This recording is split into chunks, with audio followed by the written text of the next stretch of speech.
conversation that you're waiting for. Welcome to the World Bank's panel on Disrupting Development. My name is Karishma Vaswani and I'm the BBC's Asia Business Correspondent. I'm also your moderator for this afternoon. For our audiences in Indonesia, selamat siang Bapak dan Ibu hadirin sekalian yang saya hormati. Good afternoon, ladies and gentlemen. And to all of our hundreds of viewers who are tuned into this discussion online from all over the world through live streaming in English, French, and Bahasa, welcome. To everyone online and in the audience here, I encourage you to share your comments with us throughout this session. There are two ways you can do this, either on our online platform, or the World Bank's online platform, I should clarify, at live.worldbank.org, or through Twitter, and you should be able to see that on your screen, the hashtag digitaldev, hashtag digitaldev. Now, right before we get started, I just want to get a show of hands while you're making your way to your seats. How many of you in the audience use a social media platform? I bet it's a lot more than that. Come on, be honest. Yeah, it's pretty much everybody in this room, right? So let me give you a statistic to show you just how much our lives currently depend on the digital economy. More than 1/5 of the world's population is now believed to be a member of one or more social media platforms. Just think about how much time you're wasting on Facebook, guys. In 2016, the global digital economy was worth $11.5 trillion. That's 15.5% of global GDP. In less than a decade, it's going to shoot up to 25%. But this digital future that I've just explained, which will have massive ramifications, not just for us, but the kinds of jobs that our children will be taking or trying to get access to employment in these sorts of industries, this is a digital future that is not guaranteed for all of us. Almost 4 billion people around the world, think about it, I've explained how important this digital economy is, but 4 billion people around the world, still don't have access to the internet.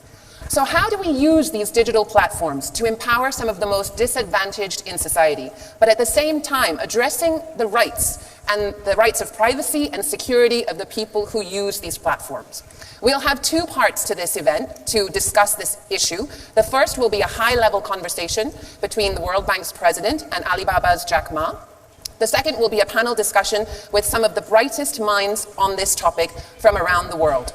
Very soon, I'll be introducing you to the very first part of this discussion, but in the meantime, please do take your seats, get ready for the program, turn your phones off, and be prepared for what I'm sure, will be an extremely scintillating afternoon. I'll be back with you in just a moment.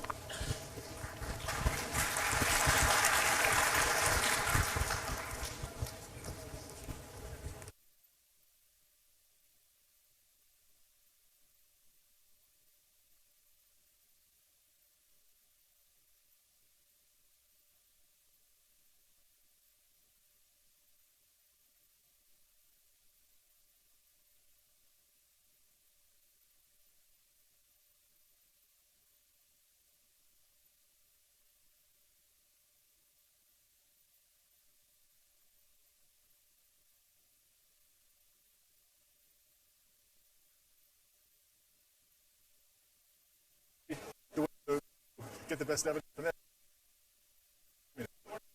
They'll tell you. Ladies and gentlemen, please join me in welcoming 2 men who need no introduction, the World Bank's President Jim Kim and Alibaba's Jack Ma. Jack, you go first. Good to see you again. Great shirt. Great shirt. Oh, right here, okay. Go ahead, sir.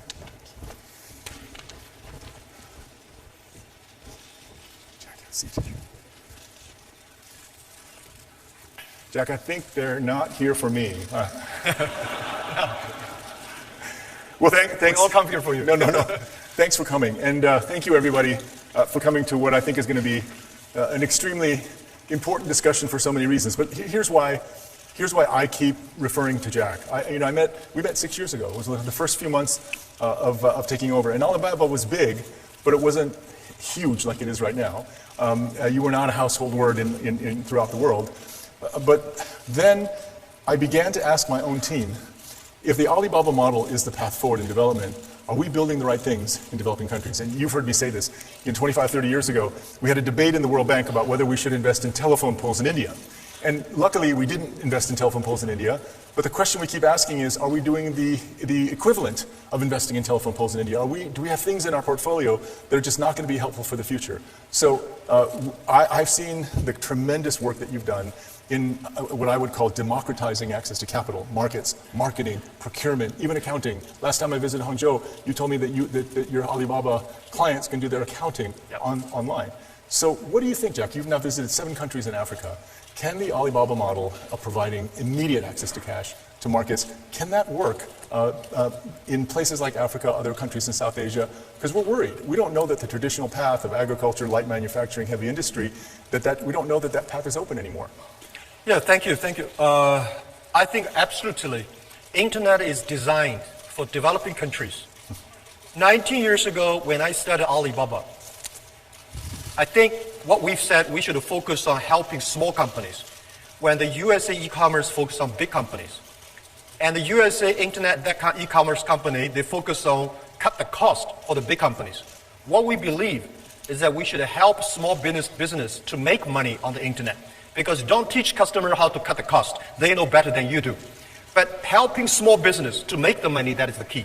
So when we started, we found in China there's no internet, the connection, there's no payment, no logistics, and the small business cannot raise the money. So in the past 19 years, we said if there's no infrastructure of the marketplaces, so we should help small business to reach the market. A small business normally can sell only in their own town. How can we sell their products to the capital, to the other cities, to the other countries? Second is how we can help small business using internet to reach the money. So that is why we have the Alipay. How can we help small business to reach logistics? They can deliver things quickly. So we help in building up a lot of logistic companies. And then how can we help small business to reach the training? So everything we do, we think by using internet to support small business. And when people say, China know this, know that, I think because of those this, know that leaves entrepreneurs like us the opportunity.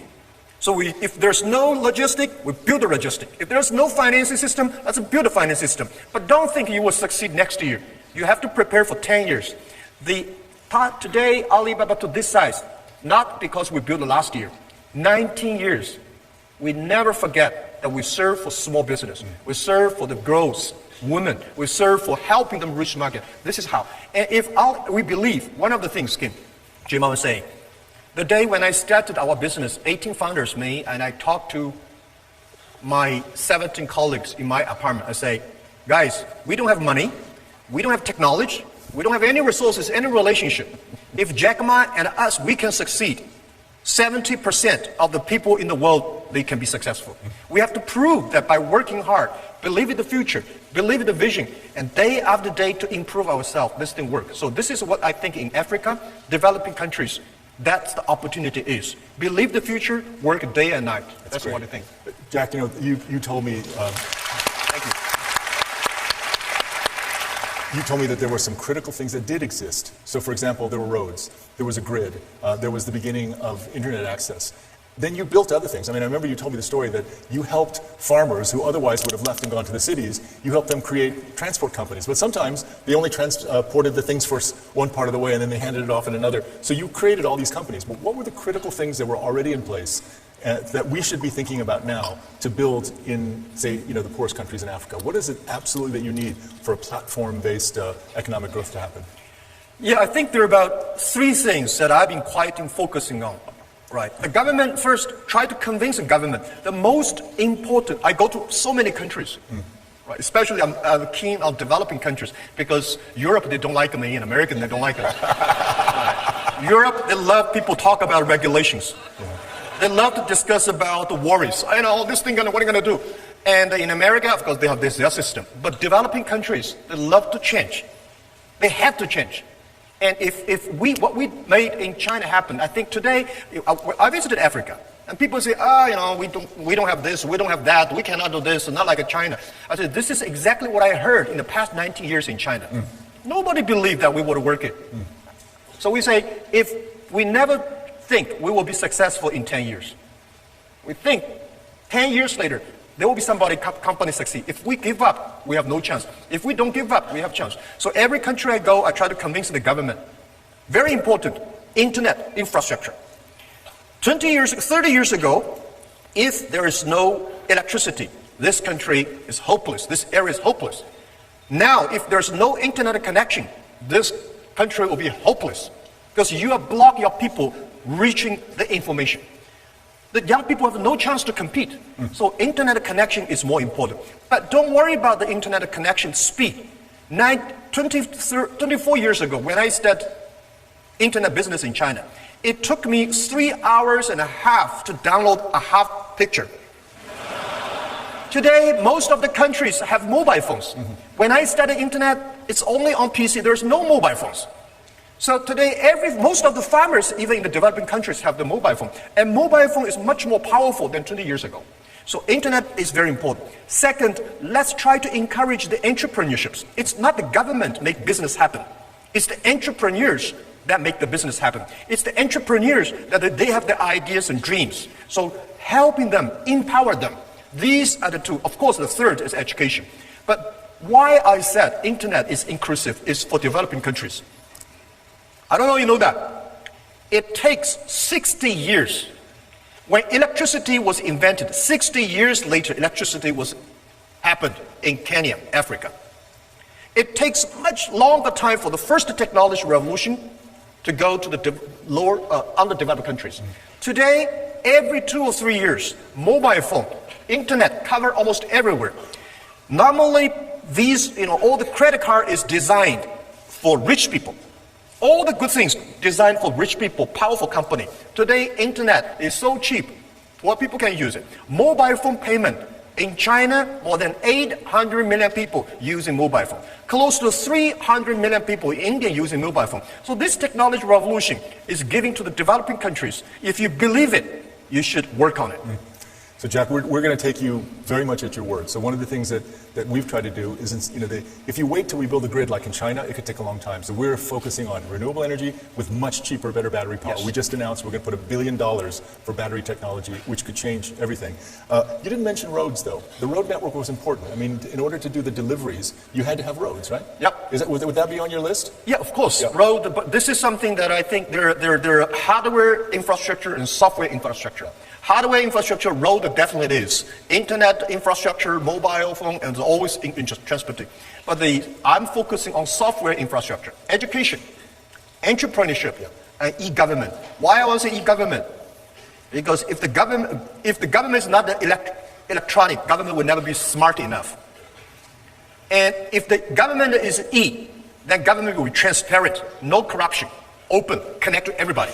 So this is what we think. I'm pushing on that. Yeah. The road definitely is if you want to be rich, you have to have the road. So Jack, you said something that you said two different things. One, you said it takes longer, and then the other thing you said is believe that it can happen. So it reminds me, what Bill Gates says all the time is everyone overestimates what they can do in 1 year and underestimates what they can do in 10 years. And you said almost exactly that. So if that's the case, what does it take to be a great entrepreneur? Right? And let me just put in context, right? So you say, small business, you work so hard, but I see you doing things that just blew me away. Like, for example, when I visited and you talked, we were getting ready for Singles Day, right? And I asked you, why on earth did you do this? You created a holiday. It's like Mother's Day, right? Yeah. Hallmark cards created Mother's Day. You guys created Singles Day. And you have to scale up so aggressively in order to be able to handle all that traffic. And then after you do that, then you have excess capacity. Yep. And you were doing things like predicting the winner of singing contests, right? Yep. So how does that fit with the mindset of an entrepreneur? How are you trying to, what is it, because you're doing things I've never seen anyone do before. How does that then translate? Because I know you're trying to teach others about entrepreneurship. What are you teaching them? What do the people here need to know about creating an entrepreneurial culture? Yeah, an entrepreneur, first you should have your belief. When you have a belief, you have nothing to worry about. You don't fear, right? If you don't have a belief, the VC said, if you do this, you're going to raising money. Then you're in trouble. So what you have to believe is what kind of value you bring to the customer. I am a believer, and I go anywhere say this. The Wall Street don't like this, but I go to Wall Street. When I raise money, I said, customer number 1, employee number 2, shareholder number 3. And one of the shareholders said, if I had known, Jack, that shareholder number 3, I would not buy your stocks. I said, please sell to now. Because it's the customer that pay us. It's the employees that work hard, we work together. If the customer happy, employee happy, shareholder will be happy. So believing is very important. Second, you have a great team. So you have to have the thing that believing is IQ. And EQ is working as a team. So if you want to be successful, better to have EQ. When you have a high EQ, people love to work with you. But if you have a terrible IQ, you will lose quickly. Because you are so stupid, you don't know how to, right? You'll get along with each other, but you're so stupid you'll fail. That's right, because a lot of people succeed because of luck. Believe it or not, a lot of people, because I think I'm lucky enough for the past 20 years as a teacher. I work and make a lot of mistakes and change, improving and correcting mistakes. I survive. I don't think I'll be lucky enough because my IQ can never compare with my colleagues. They're much smarter. IQ can make you lose slowly. EQ can make you find good people working with the people. But if you want to be respected, if you want to have a big heart, you should have LQ, the Q of love. So these three Qs are very important. You should have the Q of love, care others. You should have the EQ, work with the others. You should have IQ, you know what you are doing. Based on that, and then giving times, things will happen.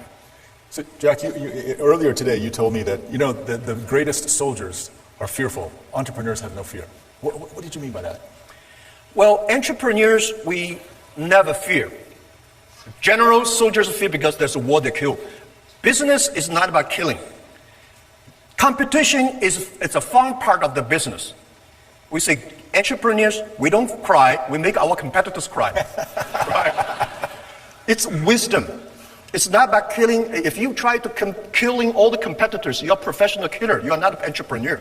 Entrepreneur is that you improve by how can you make your better services by competition. And I think today politicians fear and a lot of people fear, right? But as I said to the Director General of WTO, when you put 200 ministers in one room, try to agree on something, it's almost impossible. But if you put the 200 business people in one room, we can work out something. And we never fear because we can always work out something.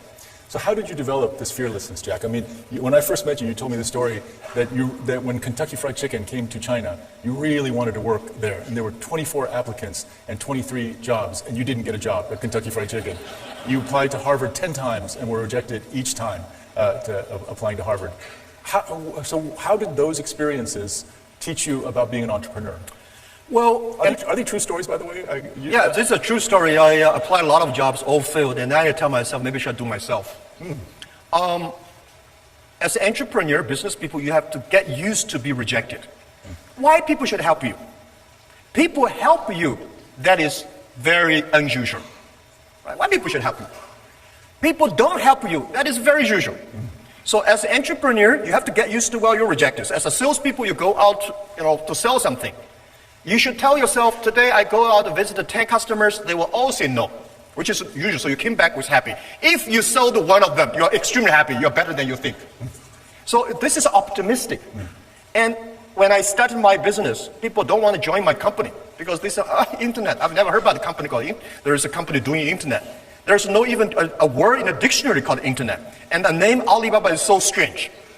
Right? And this guy always fulfilled, never even get a job. They want to put a... So I said, guys, I tell to their wife, their parents, their husband, people who joining my company, our company, I'm sure no policeman will knock our door because we do criminal things. I promise tax bureau will not come to our company because we try to sneak away. These are the things I promise everybody in the company and their family, that we will never do any criminal things or bad things to the society. And I will promise that everybody will have tough lives. I will never promise you will be rich, you will be successful, but if you work hard, something could happen. And this is what we did. And I'm telling even now, we have so many people joining our company every year. If I got a chance, I tell them, it's not Jack Ma give you the opportunity, give you the job. It's you created the opportunity for yourself, for everybody. And nothing to fear, because we never thought about sneaking from tax. We never thought about doing illegal things. We never thought about, and we're not allowed to do that. What do you fear? So Jack, I think it was in the summer of 2012. I'd just taken over. And you told me, and at that time, I think you had maybe 20, 25,000 employees. And you said you had 30 true believers, the people that started out in your apartment. And that you've always said that choosing the right people is the most important thing. So how did you choose the 30 true believers? How did you know they were true believers? Did you turn them into true believers? And so generally speaking, how do you choose people? How do you know the right people to bring into your world? Yeah, there's no best people in the world. See, you have to hire the best people. There's no best people. The best people is always in your company. You train them to become best. And I start to make a lot of mistakes when I raise my money. When you have money, you start to make mistakes. I think one day, when I raised my first round of finance was $5 million. I hired a lot of vice president of multinational companies. One of the VP of marketing came to me, he gave me a proposal. He said, sir, this is our next year's marketing plan. I said, oh, $12 million. I only have $5 million. He said, I've never done a business plan below $10 million. So I say, all right, it's not his fault, it's my fault. It's a Boeing 747 engine. When you put into a tractor, the disaster comes. None of them are happy. So you have to hire the right people. So the people I choose, they have to be optimistic. Because as entrepreneur, if you're not optimistic, you're in trouble. You should have the good IQ at least. Right? If you're not a good IQ is important. And the next thing is that they're ready to learn. I hate to hire people who came as expert because there's no expert of future. There's always expert of yesterday. We are entering the world. And we don't want people to join the company and say, Jack, what do you want me to do? I hate that. I say, I don't want you to do anything. What you can do for us. This is more what you can do for you. This kind of people ready to learn, fearless for the future, believe in the future, and teamwork, smart enough. Giving them the time, they will come. And then we train them. Let them make mistakes. So, Jack, you've started now working in Africa, and you're bringing Africans to Hangzhou and teaching them about entrepreneurship. Tell us about that. How's that going? Yeah, I visited, thank you so much for keep on telling me you should go to Africa, right? 6 years. 6 years. 6 years. So since last year, I visited the first trip to Africa, because before I went to Africa, I had poor, disorder, all these things. When I visited Africa, I was amazed. Young, energetic, African people are fearless, right? Today, in the world full of fear, any country you go, people worry. But in Africa, young people say, yeah, we want to change, we want to do. And they're young and energetic. There are so many things. And the good thing is, not like China, we're polluted. They are so clean air. But people say, what can we do? So we think there's a great opportunity in Africa for the internet, right? The internet infrastructure is bad, no logistic, no electronic payment. But the potential there, the mobile phone coverage is good. And the government want to change, young people want to change. So we decided to invite 1,000 entrepreneurs in next 5 years come to Hangzhou to 10 days training. We tell them what happened. We take them to the rural areas of China, how we help the farmers, how we make the logistics from zero, how we make the payment. After 10 days, these guys full of energy, they all rush back to the Africa. We're on the mobile phone every day. You see these people. They think, yes, now we know what should we do. We should learn from China, but never become China next year. Maybe 10, 15 years later, there will be a lot of Jack Ma's, a lot of Alibabas, a lot of Alipays in Africa. So I think this is I feel excited about. This is something I can do much better in my life, in the rest of my life, than be the chairman and CEO of Alibaba. Well, let's talk about that. So you're retiring, and Jack and I were just meeting, and what I said to Jack was, Jack, you can't get away from this, because we're now, if we're going to take the model that you built and extend it to the rest of the world, I don't want you going and doing kung fu and relaxing and off somewhere else. You have to engage. But then you told me, which was very encouraging, that this is not what you're going to do. You're going to engage. How is that going to work? So there's the 10 by 1,000 program. Our IFC team is working with you guys. We're very excited about it. How's that going to work? So over 10 years, I think, total, right? You said 5, but I heard 10. So maybe 10 is we work with World Bank. Yeah, total. On the 10, 1,000. Next 10 years, every year, 1,000. So how is that going to work? Because you're going to get them excited, that's for sure, right? But what if they go back and there's not the infrastructure or the things that are already, I'm sure we're going to provide financing, with all kinds of things that we'll do. How's that going to work? And how are we going to take that 10,000 people you'll train and then begin to build the core of what could be the growth model for the future for Africa? How's that going to work? Yeah. For every entrepreneur, we invited to China. The first lecture lesson I tell them is about, if everything is ready, you have no value. As an entrepreneur, because things are not ready, that is why the society needs you. Because things are not ready, there's no this, no that. That is why we need entrepreneurships. So this is what I think. And next thing is I retire from the chairman position because to me it's not retire, it's a job rotation. I go back to education. I think education is more important than technology. Operating company like Alibaba, I'm a bit old. But doing education entrepreneur, I'm quite young. Next 30 years, human beings are facing huge challenge of technology, disruptive technology. A lot of people losing job. The way we teach our kids in the past 200 years are for the industrial period. Machine will do better. Machine will be smarter, calculate faster, remember everything, and they're never unhappy. They're very rational, do everything. So we have to teach our kids, change the education system. Teach our kids, do things the machine cannot do. Teach the kids that can do better than the machine do. So this is how we'll be focused on. For entrepreneurs, the same thing. Tell them life is never easy. Today is difficult, tomorrow is much more difficult, but the day after tomorrow is beautiful. Most people die tomorrow evening. And how can you survive today and tomorrow? That is the key. And we will never teach people how to be successful.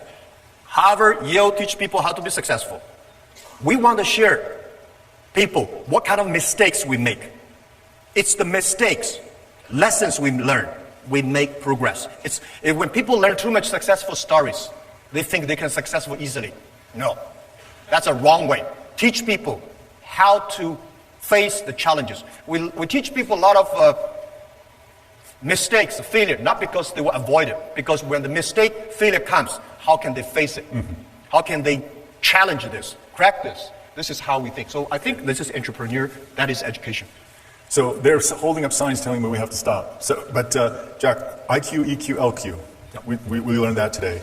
That optimism has to be a way of life. Right? And curiosity is also Curiosity is a way of life. Be fearless. Be humble in the face of the future, because there's no such thing as an expert of the future. The internet, entrepreneurship, education, you also told us about. So there's so many young people here, and not so young people, I see. But Jack, I watched you over 6 years. You were a phenomenon. I mean, a lot of people in China knew about you. My own IFC teams, we had invested in Alibaba early on. They wanted me to meet you. But now you're a global phenomenon. I do remember, though, we met in Davos one year, right after you went public. And you told me, oh, my life is miserable right now. Because you said, at the beginning, everyone said that Alibaba couldn't do anything. And it gave us energy. Now, everyone's saying that Alibaba can do everything. And it's a pain for me. Right? But you've gone through all that now. What would you tell this group of people? What are the most important lessons that you've learned in this really extraordinary life you've led? Yeah.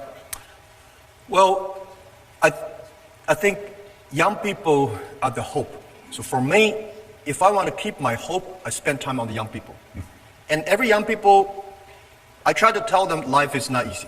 I try to tell them that you come here not to work, but to enjoy yourself. You have to enjoy the work you're doing. You have to believe the things you're doing. You have to like the people you're working together. But the other thing is, ask whether young people, old people, ask us 3 questions. I keep on asking myself these 3 questions in the past 5 years. What do you have? What do you want? And what do you will give up? A lot of people don't ask, what do you want to give up? Oh, what do you have? Yes, I have nothing.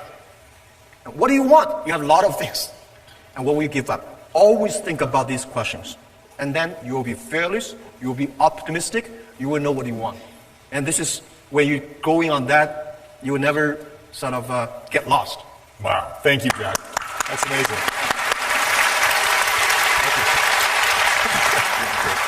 Thanks, everybody. Thank you very much, Jack Ma. Thank you so much, Dr. Kim.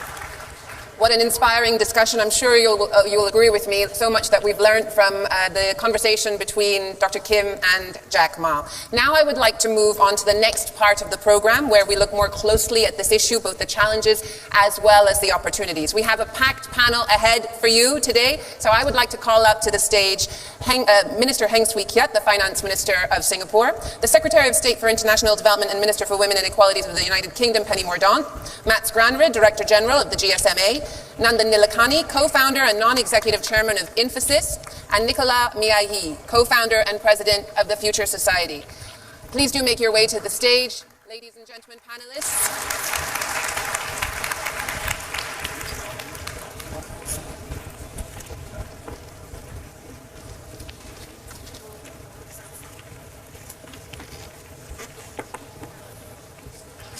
Thank you.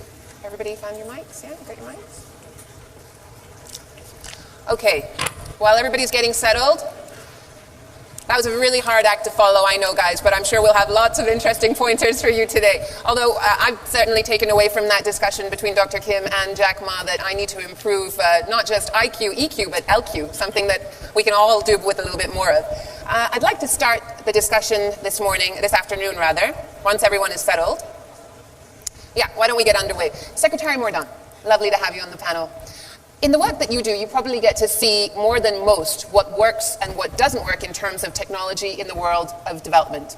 How are you using digital technologies to change what the UK does in development work? Thank you. We have always at DFID used technology, but this year in particular we've launched a new digital strategy because we think it is the margin of victory in everything that we do. We have a great track record from mobile money to solar energy kits to 3D printing in the field, all sorts of things, using drones increasingly.